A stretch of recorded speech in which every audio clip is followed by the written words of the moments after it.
A time I overcame a challenge.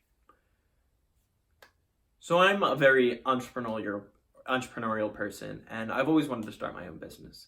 And in college, I knew a few other kids who did, so I decided it was my turn. I looked through a whole different type of market opportunities, but the first thing I found was drop shipping. And if you aren't familiar with drop shipping, it's basically you find a supplier who's willing to sell a product, you sell the product ahead of time, and then your supplier sends the product to your end user, and you're basically just a middleman connecting those sales channels and never actually holding any inventory. So rewind back to winter 2015, and hoverboards were the hot new product. What I did was I found a Chinese supplier in China who's willing to drop ship hoverboards with me. So I was selling them on eBay for $400, and I was buying them from this drop shipper, the supply company, for $200. So I was making about $200 on hoverboards. Long story short, I did about $35,000 in sales in 2 days, and I was on cloud nine. My mind was blown. I was like, this is so easy. This is a joke. But one of the things I did wrong was I jumped into bed with this supplier way too quickly, and I had sold all those hoverboards without one being delivered. What ended up happening was then the hoverboards started catching on fire and houses were burning down. So customs in China then restricted hoverboards, and none of them were able to fly in the plane. So I had a few hoverboards got delivered, but about 10 customers never had gotten their hoverboards. So what ended up happening was I sold them for $400, and then I paid the supplier $200. But if these people didn't get their hoverboards in time, since I sold them through eBay, if they didn't get in 2 weeks, they could forcefully pull a refund from me. So $200 to the supplier, $400 to the buyer, and I don't even get the hoverboard. So I'm out $6,000 on each one of those people. This was during December, Christmas time.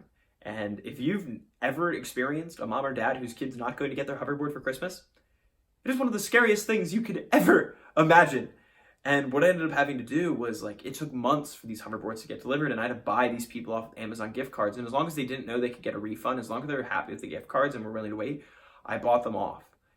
What ended up happening was I was trying to blur these numbers out because my Christmas was ruined because I was so anxious. My max exposure was I was going to lose $16,000. I ended up going $4,000 negative in this whole enterprise, and some customers did get the hoverboard and the refund in the end. And that was a big challenge for me. That my first business was such a failure, and I was devastated. But really, what I did was that was the challenge for me, and I ended up overcoming it. I started another business 6 months later after I recovered from that stress, and now my business is doing about $400,000 in annual sales, and I sell office products on Amazon.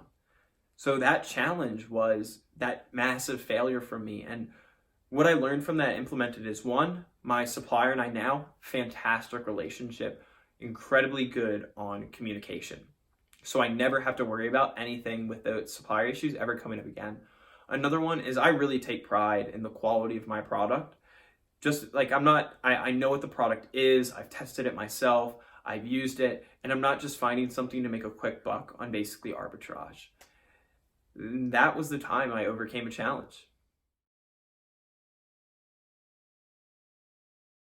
If you look at that story, I really show emotion in different parts of that story. There's a beginning, there's a middle, and an end. I answer the question, I summarize it, and I like to think I do all of the things that I want you to do in the tips I convey. And that's a story that I use all the time. I switch between that and the wallet one. And if you look at that story, that was one of my 5 stories, by the way. And the one I used for that one was, tell me a time you overcame a challenge. I also could have used that for, tell me a time you learned something. Tell me a time you failed. I could use that story for so many different things that relate to challenges, failures, and even successes. Tell me a time you hit a roadblock before you're successful. That story is very, very applicable. And those are the type of stories that I want you to be telling.